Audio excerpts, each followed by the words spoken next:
Hello, I'm AFP roving editor Mark Anderson back with another American Free Press news update video. And this update builds on reporting AFP has done already on the Uvalde, Texas school shooting from last month. And it's important to note that as I record this, it is June 17, and I note that because as I speak, the Texas Legislature had sent an investigative team to Uvalde in the southwestern part of Texas, about 80 miles from the border, to probe and get all the facts they can about that reported school shooting from May 24.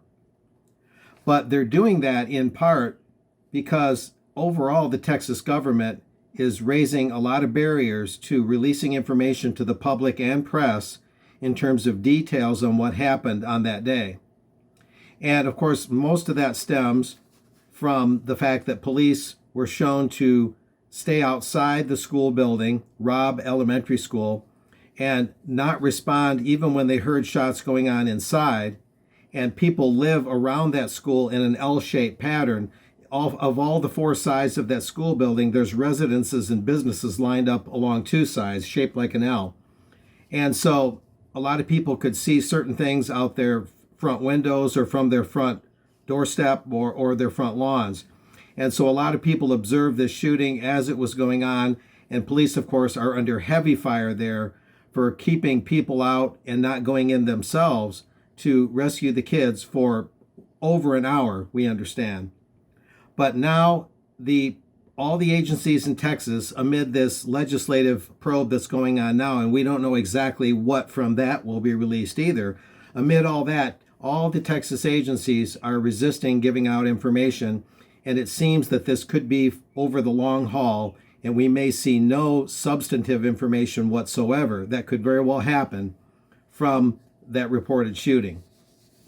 And according to the Texas Tribune, which for a change did a reasonably decent job reporting on this matter, that's really not their normal pattern, Texas Governor Greg Abbott's office, the Department of Public Safety, which is the state police, U.S. Marshals Service, so that's state and federal, and the city of Uvalde, that's local, are asking the state's Attorney General, who's Ken Paxton, for permission to withhold records that may offer tangible answers to all the contradictory accounts.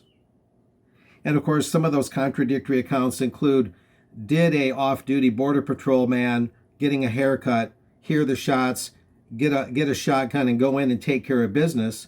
Or was it the other version where a Texas Border Patrol unit went in and took care of the suspected or reported shooter, who we were told was 18-year-old Salvador Ramos? So that's one big question there. Which one of those was it? But another thing is, why was the Border Patrol involved at all, especially in such a central way when you have all these other police agencies, state, county, local, and eventually federal, that were all there? That's a question that only AFP, as far as I know, is asking. So amid all these questions from conventional press and the public, and Texas's refusal to do much about it, if anything, there are still not enough of the hard questions covering a broad enough area even being asked in the first place. That's the real take-home point of this news video I'm doing now. But at any rate, what the Texas authorities are pointing to is a legal loophole in Texas law which says if the shooter is not convicted, especially a dead shooter, and they're saying, of course, the Uvalde shooter was eventually shot dead after police eventually went in, then they can have an exception to the normal release of information. There's no conviction. There's the death of the shooter, and the loophole says that they can seek plenty of leeway in withholding information. So that's the main thing going on here. And one of the things that even the mainstream press are requesting, and this is unusual for any school or church shooting, are, among other things, 9/11 audio recordings, 911 emergency call audio recordings, body and police car camera footage, but they always leave out the footage from the building itself, Robb Elementary School, another question that pretty much only AFP is asking. And communications among local, state, and federal agencies. The newsrooms of the Texas Tribune and ProPublica, another outfit, also requested use of force documents, death records, and ballistics reports.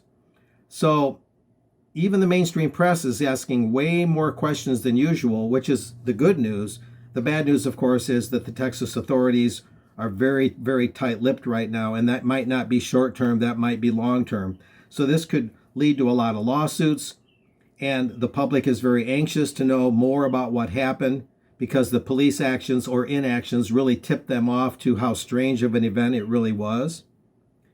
And so there's some light at the end of the tunnel in that the public is more curious than before. They're asking more questions. They're not totally mired in emotion. And this is going to really raise the stakes of seeking more information whenever mysterious shootings happen. And that can't help but be a good thing, because the main problem so far, from Sandy Hook to various other school, church, and other shootings, has been the almost total lack of police reports and hard, tangible information on what happened. How many spent shells on the floor versus how many were shot in terms of hitting their targets. Floor diagrams of where the bodies were, floor diagrams of where the spent shells were, details that any good detective would gather and any responsible press and court proceedings would need. So America suffers from a definite lack of the Sherlock Holmes investigative impulse, you might say, and we're seeing a little bit of a turning point on that. But the big question remains, will the state of Texas keep this stuff, keep a lid on it for the long haul, possibly permanently? Can they? Should they? Of course they shouldn't, but can they? That's one of the things that we're going to be finding out in the very near future. So stay tuned here at AmericanFreePress.net for more on this website and in our hard copy newspaper for some definite detailed updates on these matters. Reporting for American Free Press, I'm Mark Anderson.